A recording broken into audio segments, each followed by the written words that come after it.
Everyone, welcome back to my channel. तो आज हम किंगडम प्रोटिस्टा के बारे में पढ़ेंगे। जैसे कि पहले हमने किंगडम मोनेरा के बारे में पढ़ा था, जिसमें हमने किंगडम मोनेरा के कैरेक्टरिस्टिक फीचर्स, रिप्रोडक्शन, सारी चीज़ें हमने उसमें देखी थी। तो आज हम किंगडम प्रोटिस्टा के बारे में भी पढ़ेंगे। जैसे कि हमने किंगडम मोनेरा में देखा था कि उसमें सारे यूनिसेलुलर प्रोकैरियोटिक किंगडम इंक्लूड था। तो प्रोटिस्टा में यूनिसेलुलर यूकैरियोटिक किंगडम इंक्लूड है। जितने भी यूकैरियोटिक्स होते हैं वो सारे किंगडम प्रोटिस्टा में आते हैं। और जो किंगडम प्रोटिस्टा है वो लिंक फॉर्म करता है बिटवीन यूकैरियोटिक एंड प्रोकैरियोटिक। जो किंगडम प्रोटिस्टा है वो यूकैरियोटिक एंड प्रोकैरियोटिक किंगडम के बीच में लिंक फॉर्म करता है। और ये एंसेस्टर्स हैं यूकैरियोटिक किंगडम के। एंसेस्टर्स होता है पूर्वज। जितने भी यूकैरियोटिक किंगडम हैं, जो ये किंगडम प्रोटिस्टा उनका पूर्वज है। और इसमें न्यूक्लियस वेल डिफाइंड होता है, ठीक है। और जैसे कि हमने किंगडम मोनेरा में देखा था कि उसमें ना मेम्ब्रेन बाउंड ऑर्गेनल्स प्रेजेंट नहीं थे, लेकिन किंगडम प्रोटिस्टा में मेम्ब्रेन बाउंड ऑर्गेनल्स प्रेजेंट है। इसमें तो हमने देखा था किंगडम मोनेरा में 70 एस राइबोसोम प्रेजेंट था, लेकिन किंगडम प्रोटिस्टा में 80 एस राइबोसोम प्रेजेंट है। ऐसा हमने तभी बताया था सेडिमेंट कोफिशिएंट या स्वेटबर्ग्स यूनिट। और उसमें एसेक्सुअल एंड सेक्सुअल दोनों रिप्रोडक्शन होते हैं, यानी कि सेल्फ फ्यूजन भी होता है एंड जाइगोट का फॉर्मेशन भी होता है। और जाइगोटिक एंड गैमेटिक मियोसिस दोनों इसमें होते हैं, ठीक है।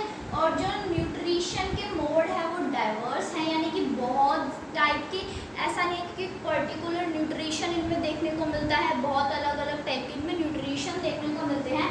And on the basis of nutrition देखें तो हमने किंगडम प्रोटिस्टा को 3 पार्ट्स में डिवाइड किया है। कितने पार्ट्स में डिवाइड किया है? 3 पार्ट्स में। तो फिर देखो इसमें सारे यूनिसेलुलर यूकैरियोटिक किंगडम इंक्लूड हैं।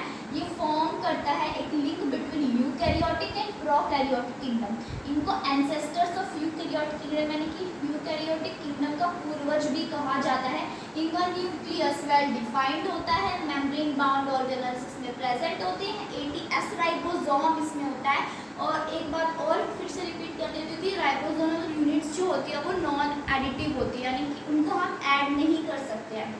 इसमें सेक्सुअल एंड सेक्सुअल रिप्रोडक्शन दोनों होते हैं। दो जाइगोटिक एंड गैमेटिक मियोसिस वो भी दोनों होते हैं। एंड इनका न्यूट्रिशन का टाइप डाइवर्स है। और on the basis of nutrition इनको हमने 3 पार्ट्स में डिवाइड किया है। तो जैसे कि हमने बताया था on the basis of nutrition इनको हमने 3 पार्ट्स में डिवाइड किया है। तो सबसे पहला है हमारे पास ऑटोट्रॉफिक और फोटोसिंथेटिक ऑर्गेनिजम्स, यानी कि जो दूसरे ऑर्गेनिजम्स पे डिपेंड नहीं होते, जो अपना खाना खुद बनाते हैं, जो फोटोसिंथेसिस होते हैं वो ऑर्गेनिजम्स इनमें आते हैं। तो एग्जांपल में हम इन 3 के बारे में इसमें पढ़ेंगे, डायनोफ्लैजिलेट्स, डायएटम्स एंड यूग्लिनॉइड्स। जो डायनोफ्लैजिलेट्स है उनकी जो क्लास है वो हमारे पास पायरोफाइट्स है, यानी कि अगर पायरोफाइट लिखा है तो आप समझ जाना कि हम डायनोफ्लैजिलेट्स के बारे में पढ़ रहे हैं। उसके बाद है डायएटम्स, जिनकी क्लास है क्राइसोफाइट्स, यानी कि जब क्राइसोफाइट्स लिखा हो तो हम डायएटम्स के बारे में पढ़ रहे हैं। और जो क्राइसोफाइट्स है इसमें डेस्मिड्स भी इंक्लूड होते हैं, जिनको हम गोल्डन ब्राउन एल्गी भी बोलते हैं। और यूग्लिनॉइड्स के बारे में पढ़ेंगे, जिसकी क्लास है यूग्लिनोफाइट्स। आप समझ जाना, देखो पायरोफाइट्स यानी कि डायनोफ्लैजिलेट्स, क्राइसोफाइट्स यानी कि डायएटम्स एंड यूग्लिनोफाइट्स यानी कि यूग्लिनॉइड्स। तो अब हम जो हमने देखा था क्राइसोफाइट्स, पायरोफाइट्स, यूग्लिनोफाइट्स, अब हम इनके फीचर्स पढ़ेंगे। जैसा कि हमने बताया था अगर क्राइसोफाइट्स आए तो वहाँ पे हम डायएटम्स के बारे में पढ़ेंगे, यानी कि ये सारी कैरेक्टरिस्टिक फीचर्स डायएटम्स की हैं। पायरोफाइट्स यानी कि डायनोफ्लैजिलेट्स और यूग्लिनोफाइट्स यानी कि यूग्लिनॉइड्स। और अब एक चीज़ है कि यहाँ पे फाइट है, यहाँ पे फाइट है, वहाँ पे फाइट है, यानी कि फाइट जो होता है ना वो प्लांट के लिए यूज़ किया जाता है। जो जैसे कोई भी टर्म होती है जो प्लांट के लिए यूज़ की जाती है उसके पीछे हम फाइट वर्ड जोड़ देते हैं। तो सबसे पहले हैबिटेट हैबिटेट देखें तो जो क्राइसोफाइट्स यानी कि डायएटम्स हैं वो एक्वेटिक होते हैं, टेरेस्ट्रियल होते हैं, लेकिन कुछ होते हैं जो मराइन होते हैं। मराइन यानी कि जो साल्टी वाटर में रहते हैं। उसके बाद है पायरोफाइट्स यानी कि डायनोफ्लैजिलेट्स, ये मेनली मराइन होते हैं, यानी कि बहुत ज़्यादा फॉर्म्स होती हैं जो रहना पसंद करती हैं, कुछ फॉर्म्स ऐसी होती है जो फ्रेश H2O में रहना पसंद करते हैं। फिर आते हैं यूग्लिनोफाइट्स, ये फ्रेश H2O के ऑर्गेनिजम्स है, ये सिर्फ आपको फ्रेश वाटर में मिलते हैं या फिर आप बोल सकते हैं स्टेगनेंट वाटर में मिलते हैं। स्टेगनेंट वाटर यानी कि जो ठहरा हुआ पानी होता है ना, या फिर कुछ लोग उसको खड़ा पानी भी बोलते हैं, उसमें मिलते हैं, जो पानी रुका हुआ होता है। उसके बाद सेल वॉल देखें तो क्राइसोफाइट्स की सेल वॉल सिलिका की बनी हुई होती है।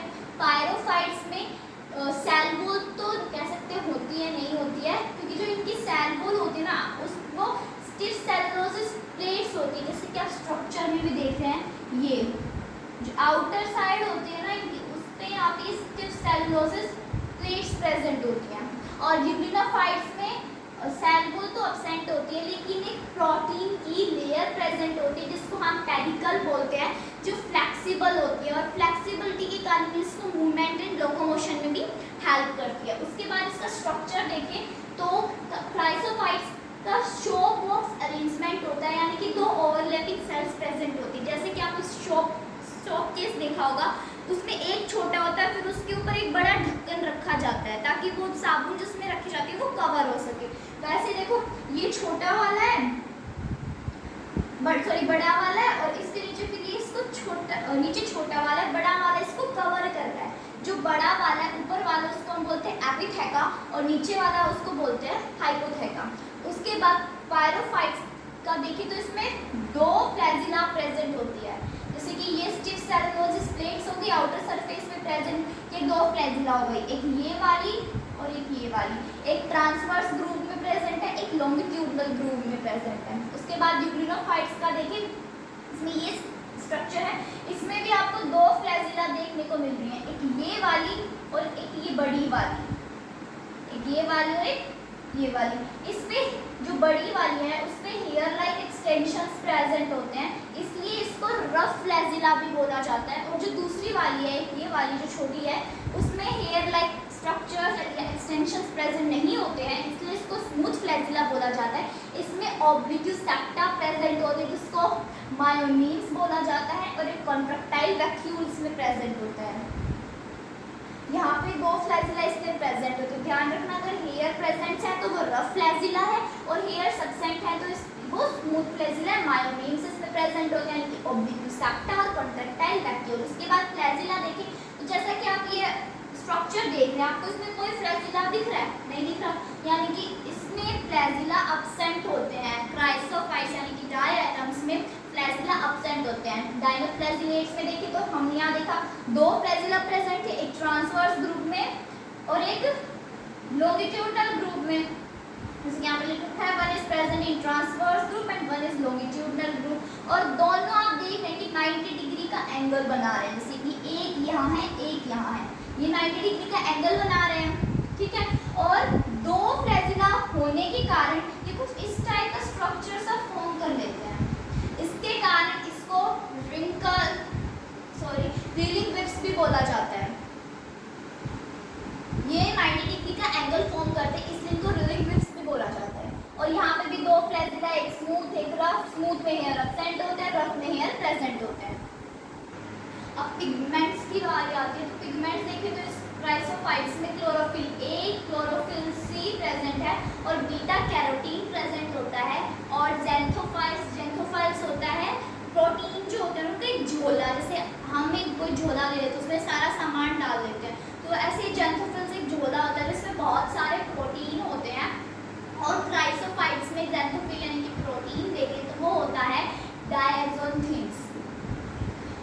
पायरोफाइट्स में देखें तो इसमें क्लोरोफिल ए, क्लोरोफिल सी और अल्फा एंड बीटा दोनों कैरोटीन इसमें प्रेजेंट होते हैं। और ज़ैंथोफाइट्स देखा जाए तो इसमें पैराडिनिन जो एक रेड कलर का पिगमेंट होता है, जो रेड टाइड कोज करने में भी बहुत ज़्यादा होता है, रेड टाइड कोज करता है। ये यूग्लिनोफाइट्स में chlorophyll A and chlorophyll be present होता है, एंड बीटा कैरोटीन इसमें प्रेजेंट होता है। ज़ैंथोफाइट्स में कोई स्पेसिफिक नहीं है, कोई भी प्रेजेंट हो सकता है। स्पेशल फीचर्स देखें तो क्राइसोफाइट्स यानी कि डायएटम्स ये चीफ प्रोड्यूसर्स होते हैं ओशियन के प्लैंक्टन्स, ये पैसिवली ये सरफेस जो होता है ना H2O का उस पर फ्लोट करते हैं। और ये कहा जाता है कि जिस पानी में डायएटम्स प्रेजेंट होते हैं ना वो पानी बहुत pure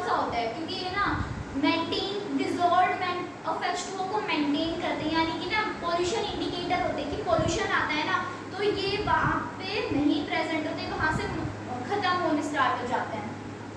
maintain dissolve of effluent pollution indicator siliceous cell wall, यानी कि सिलिका की इनकी सेल वॉल बनी होती है, तो जो इंडेस्ट्रक्टेबल होती है, यानी कि बहुत ज़्यादा टफ सी होती है, और ये क्या होती है, जो सरफेस होता है ना ओशन का H2O सरफेस होता है, उस पे जाके डिपॉजिट हो जाती है और डायटोनिशियस अर्थ बना लेती है। और सिलिका जो होता है ना, वो ग्रीटी होता है टेक्सचर में, हमने बताया ना थोड़ा कठोर सा होता है, और ये पॉलिशिंग में यूज़ होता है, ऑयल की फिल्टरिंग में यूज़ होता है, शिप इंडस्ट्रीज में भी यूज़ होता है। उसके बाद पायरोफाइट्स यानी कि डायनोफ्लाजेलेट्स देखें तो इनको फायर ऑफ ऑक्सीजन ओशियन कहा जाता है। अगर आप कहीं जैसे अंडमान निकोबार साइड जाएं तो आपको ना कई बार आपने देखा भी होगा, कुछ लोग गए होंगे, तो ओशियन में ना ऐसे लाइट इमिटिंग सा इफेक्ट दिखता है, जैसे ओशियन से लाइट सी निकल रही हो, बहुत सुंदर इफेक्ट होता है, वो बहुत अच्छा लगता है। वो क्या होता है, डायनोफ्लाजेलेट्स होते हैं जो एक लाइट इमिटिंग इफेक्ट प्रोवाइड करते हैं, एग्जिबिट करते हैं बायोल्यूमिनेसेंस को, लाइट को इमिट करते हैं। लेकिन ये कई बार रेड टाइड भी कोज कर देते हैं, रेड टाइड यानी कि सी पूरी रेड हो जाती है, जो बहुत ज़्यादा टॉक्सिक होता है। यहाँ पे लिखा है जैसे एग्जांपल इसका गोनेलियक्स जिम्नोडियम, जो सिक्रीट करता है सेक्सी टॉक्सिन है, मतलब बहुत ज़्यादा न्यूरोटॉक्सिक होता है, और ये एक्वेटिक्स को किल कर देता है। उसके बाद यूग्लिनोफाइट्स का देखें तो मिक्सोट्रॉफिक होता है, मिक्सोट्रॉफिक यानी कि ये ऑटोट्रॉफिक भी होता है, हेटेरोट्रॉफिक भी। अगर इनको लाइट मिल रही है तो ये फोटोसिंथेसिस करके अपना खाना खुद बना लेते हैं, लेकिन अगर इनको लाइट नहीं मिल पाती है तो ये हेटेरोट्रॉफ्स की जैसे रिएक्ट करते हैं, यानी कि दूसरे ऑर्गेनिजम्स को ईट करके अपना पेट भर लेते हैं, खाना खा लेते हैं।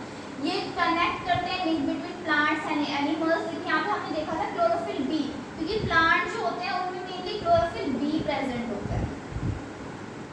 अब हम अगर इसका रिप्रोडक्शन देखें तो क्राइसोफाइट्स में एसेक्सुअल जो रिप्रोडक्शन होता है वो बाइनरी फ्यूजन से होता है, वो भी सिर्फ फेवरेबल कंडीशन में, अगर वो चाहे तो ही वो बाइनरी फ्यूजन से डिवाइड करेगा। लेकिन अगर हम अनफेवरेबल कंडीशन में, आपको मैंने पहले भी बताया था कि अगर हम किसी भी बैक्टीरिया को अनफेवरेबल कंडीशन में डिवाइड करने की कोशिश करते हैं तो वो पेरिनेशन में चला जाता है, यानी कि पेरिनेटिक स्ट्रक्चर्स बना लेता है, एंड फिर वो डिवाइड नहीं करता है, वो रेस्टिंग स्पोर्स फॉर्म करने लग जाता है।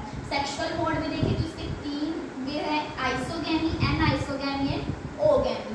उसके बाद पायरोफाइट्स में देखें तो रैपिड मल्टीप्लिकेशन होता है सेल्स का, एंड सेक्सुअल में वही आइसोगैमी एंड एनाइसोगैमी फॉर्म से। यूग्लिनोफाइट्स में देखें तो लॉन्गिट्यूडिनल बाइनरी फ्यूजन होता है, वो भी सिर्फ फेवरेबल कंडीशन में।